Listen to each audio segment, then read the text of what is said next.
Jumpa lagi di channel Kaizen Solution. Kita sudah memasuki materi terakhir dari front-end development, yaitu bahasa pemrograman JavaScript. Pada playlist ini, kita akan memulai dari pemrograman dasarnya terlebih dahulu. Front-end development terdiri dari 3 bagian besar, yaitu HTML, CSS, dan JavaScript. Kita sudah membahas mengenai HTML yang mengatur struktur dari situs. Dengan menggunakan HTML, kita bisa memberitahukan browser bagian konten mana yang merupakan navigasi, judul, paragraf, daftar, dan lain-lain. Setelah itu kita juga membahas mengenai CSS yang mengatur bagaimana cara menampilkan konten tersebut. Jadi dengan menggunakan CSS, kita bisa mengatur agar browser menggunakan warna apa, font apa, dan kita juga bisa mengatur di mana posisi konten tersebut ditampilkan. Pada playlist ini, kita akan membahas mengenai JavaScript yang mengatur behavior dari situs kita. Dengan menggunakan JavaScript, kita bisa mengatur apa saja yang akan terjadi apabila pengunjung mengklik salah satu tombol di situs kita. Kita juga bisa menggunakan JavaScript untuk melakukan validasi terhadap data yang diberikan oleh pengunjung. Nanti akan kita bahas lebih lanjut lagi mengenai apa saja yang akan kita pelajari dan apa saja yang bisa kita lakukan dengan JavaScript.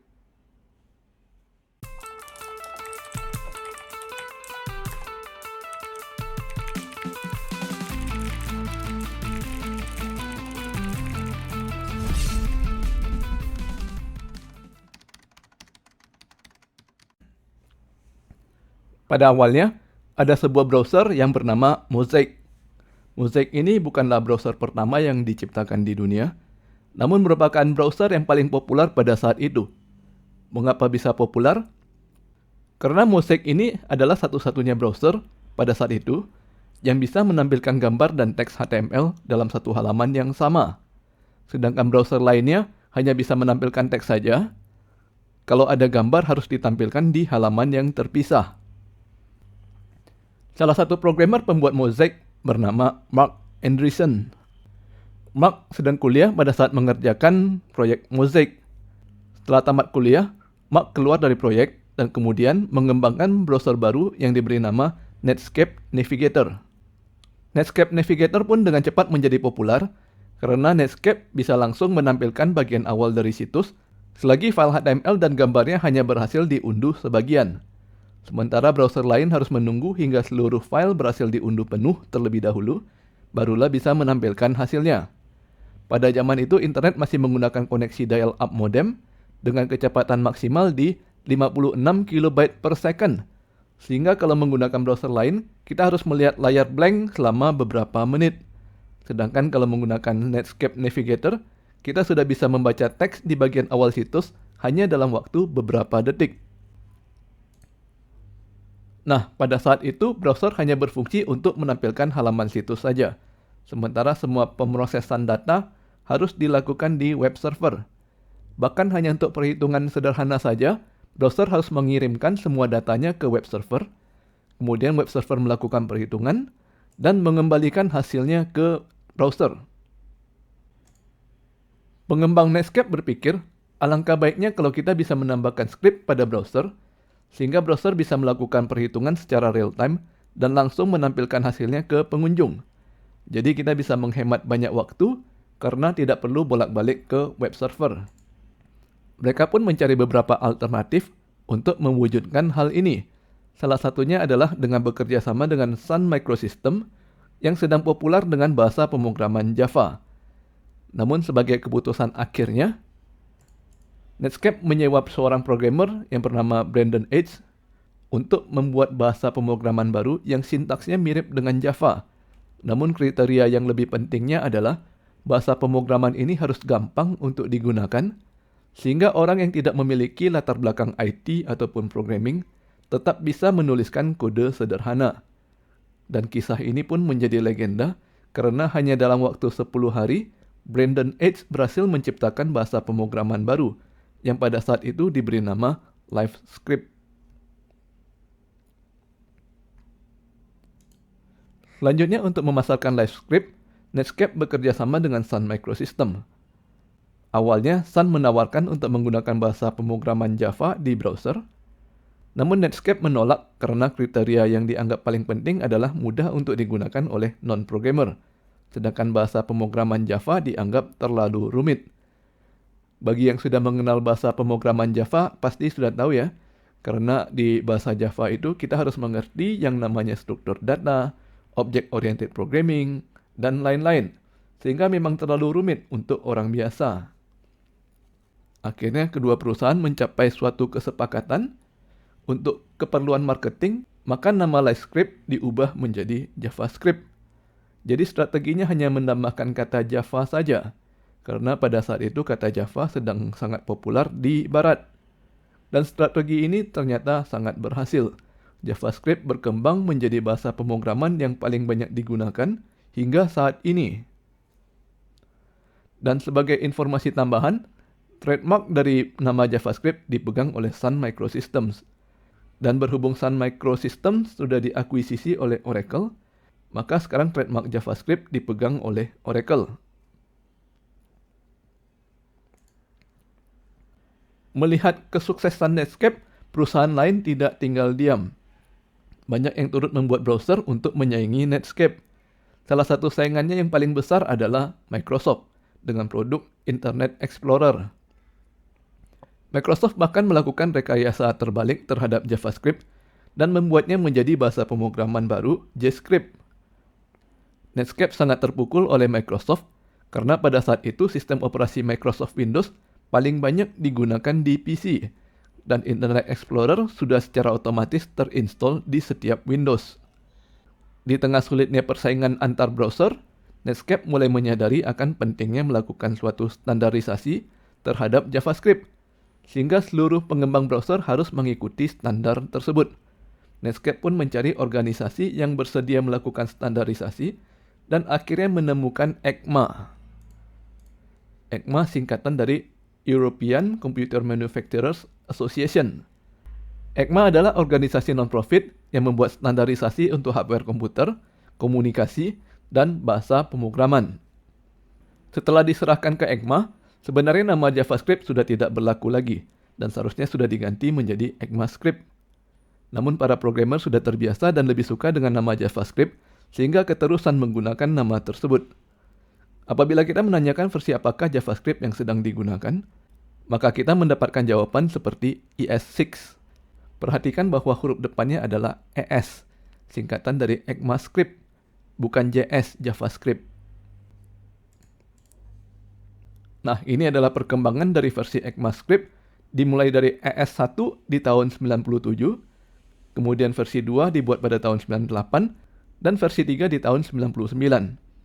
Namun kemudian perkembangannya melambat dan bahkan ES4 di tahun 2003 dianggap gagal karena ada penolakan dari pengembang browser lainnya, terutama dari Microsoft, karena pada saat itu Internet Explorer sedang berada di atas angin dan Microsoft juga memiliki kepentingan untuk memasarkan bahasa pemrogramannya sendiri seperti JavaScript dan .NET. Namun kemudian JavaScript menciptakan teknik baru yang bernama Ajax, di mana browser dapat menghubungi web server hanya untuk mengambil datanya saja. Hal ini menyebabkan browser dapat menampilkan halaman secara lebih cepat dan dinamis. Pertama, browser dapat mengambil halaman situsnya saja terlebih dahulu. Berhubung tidak mengambil data, maka halaman situs dapat ditampilkan lebih cepat. Dan kemudian dengan menggunakan Ajax, barulah halaman situs menarik datanya. Halaman situs juga bisa berganti ke data berikutnya tanpa perlu melakukan reload. Menyadari betapa pentingnya fitur ini bagi masa depan pemrograman web, akhirnya semua pengembang browser setuju untuk bersatu dan kembali mengikuti standar ECMAScript. Lahirlah ES5 di tahun 2009, dan kemudian perkembangan ECMAScript pun menjadi lancar, hingga ES12 di tahun 2021. Berhubung kalah bersaing dengan Microsoft Internet Explorer, akhirnya Netscape tutup di tahun 2003. Kemudian, teknologi yang digunakan oleh Netscape didaur ulang oleh Mozilla dan dilahirkan kembali sebagai browser Mozilla Firefox. Mozilla adalah komunitas open source yang didirikan oleh anggota Netscape pada tahun 98. Sang pencipta LiveScript, Brendan Eich, termasuk salah satu pendiri Mozilla. Sampai sekarang Mozilla masih tetap memegang peranan penting dalam pemrograman web. salah satu bagian dari situs Mozilla, yaitu Mozilla Developer Network atau MDN, merupakan referensi yang paling banyak digunakan oleh programmer, termasuk saya sendiri. Oke, sampai di sini dulu pembahasan kita mengenai sejarah JavaScript. Selanjutnya kita akan membahas mengenai JavaScript-nya itu sendiri. Pertama, kita mesti tahu dahulu apakah itu program atau script. Program atau script adalah sekumpulan instruksi yang harus dijalankan oleh komputer untuk memecahkan suatu masalah. Sebagai contoh, kita ingin memecahkan masalah bagaimana cara pergi ke rumah teman. Di sini kita sudah memiliki peta, kita sudah mengetahui posisi rumah teman kita, dan kita juga sudah mengetahui posisi mobil kita sekarang. Nah, kalau kita harus menuliskan program atau script untuk memecahkan masalah ini, maka kita tinggal memberikan 3 instruksi sederhana, yaitu lurus, belok kanan, dan lurus. Kalau ketiga instruksi ini diikuti dengan benar, maka kita akan tiba di rumah teman. Kalau misalnya instruksinya salah, lurus, barulah belok kanan, maka kita akan nyasar. Padahal hanya kesalahan kecil ya, urutan instruksi kedua dan ketiganya terbalik. Jadi dari contoh ini kelihatan ya, bahwa tugas penting dari programmer adalah menuliskan instruksi dengan benar. Sekumpulan instruksi ini kita sebut dengan nama source code. Pertanyaan berikutnya, apa bedanya program dengan script? Kalau pada program, source code dapat kita compile menjadi binary. Dan kemudian binary bisa kita jalankan langsung di sistem operasi. Sebagai contoh, apabila kita memiliki source code bahasa pemrograman C#, bisa kita compile menggunakan Microsoft Visual Studio dan menghasilkan file binary dengan extension .exe. File binary ini bisa kita jalankan pada sistem operasi Windows. Sedangkan kalau kita melakukan pemrograman menggunakan script, maka source code kita hanya bisa dijalankan di program tertentu. Sebagai contoh, JavaScript hanya bisa dijalankan di browser. Dalam video tutorial saya, kita menggunakan browser Google Chrome. Namun apabila teman-teman lebih suka menggunakan browser lainnya, seharusnya hasilnya tetap sama ya. Karena para pengembang browser sudah menyetujui untuk mengikuti standar dari ECMAScript. Contoh script lainnya adalah ActionScript yang hanya bisa dijalankan pada program Adobe Flash. Apa saja yang akan kita pelajari pada playlist belajar JavaScript dasar? Yang pertama kita akan belajar mengenai variabel. Variabel ini digunakan agar komputer dapat mengingat suatu nilai. Sebagai contoh, saya meminta komputer untuk menyimpan nama saya adalah David. Berikutnya kalau saya menanyakan kembali ke komputer siapa nama saya, maka komputer akan menjawab David. Selanjutnya kita akan mempelajari mengenai jenis nilai apa saja sih yang bisa diproses oleh JavaScript. Ada beberapa jenis nilai ya. Yang paling gampang adalah angka, dan kemudian bisa berupa kata-kata, atau di dalam dunia pemrograman lebih dikenal dengan nama string. Bisa juga berupa boolean, yaitu benar atau salah. Dan masih ada beberapa tipe data lainnya. Kemudian kita akan mempelajari mengenai cara menggunakan operator untuk memproses data.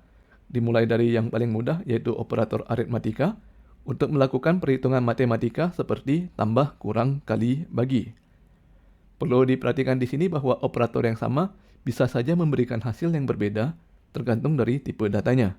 Sebagai contoh, kalau kita menggunakan operator tambah pada tipe data angka, maka 1 ditambah 1 akan menghasilkan angka 2. Sedangkan kalau kita menggunakan operator yang sama pada tipe data string, maka 1 ditambah 1 akan menghasilkan 11. Makanya kita harus menguasai terlebih dahulu konsep tipe data, sehingga nantinya kalau kita menuliskan script dan menghasilkan bug seperti ini, maka kita bisa dengan mudah mengetahui bahwa kesalahannya berada di tipe datanya. Materi berikutnya adalah pengkondisian. Dengan menggunakan pengkondisian, kita bisa menyuruh komputer untuk melakukan instruksi yang berbeda bergantung dari datanya. Sebagai contoh, kita sedang menulis instruksi untuk ke toilet. Jika jenis kelamin pengunjung adalah wanita, maka gunakanlah toilet di sebelah kanan. Selain itu, gunakan toilet di sebelah kiri. Jadi dengan menuliskan instruksi seperti ini, kita bisa memisahkan toilet pria dan wanita. Dengan menggunakan pengulangan, maka kita bisa menyuruh komputer untuk menjalankan sejumlah instruksi secara berulang-ulang. Sebagai contoh, misalkan kita memiliki uang dengan nilai awal 10.000. Kemudian kita menyuruh komputer untuk melakukan perulangan sebanyak 5 kali dengan instruksi tambahkan nilai uang sebanyak 1.000. Artinya secara total uang kita bertambah sebanyak 5.000 ya. Jadi kalau kita cek kembali ke komputer, berapa nilai uang kita sekarang, maka komputer akan memberikan nilai 15.000. Bila ada sejumlah instruksi yang akan kita gunakan beberapa kali di dalam skrip kita, maka kita bisa mengubahnya menjadi function. Sebagai contoh, kita bisa menggunakan function goToilet untuk skrip pengkondisian yang tadi. Jika wanita, maka gunakan toilet di sebelah kanan. Selain itu, gunakan toilet di sebelah kiri. Dengan menuliskan function seperti ini, maka selanjutnya kita bisa memanggil fungsi goToilet secara berulang-ulang. Sebagai contoh, misalkan kita panggil goToilet dengan parameter wanita, maka hasilnya adalah kanan. Dan kalau kita panggil goToilet dengan parameter pria, maka hasilnya adalah kiri. Oke, ini adalah sejumlah materi yang akan kita bahas dalam playlist belajar JavaScript dasar. Dan sebagai informasi tambahan, materi-materi yang dibahas di sini adalah konsep dasar pemrograman. Artinya kalau kita sedang mempelajari bahasa pemrograman lainnya seperti Java, Python, atau C#, maka yang harus kita pelajari kurang lebih sama seperti ini juga. Yang berbeda palingan hanya cara menuliskan source code-nya saja. Sampai di sini dulu video kita kali ini. Jangan lupa subscribe ke channel Skysen Solution untuk mendapatkan informasi terbaru dari kami. Dan sampai bertemu lagi di video berikutnya.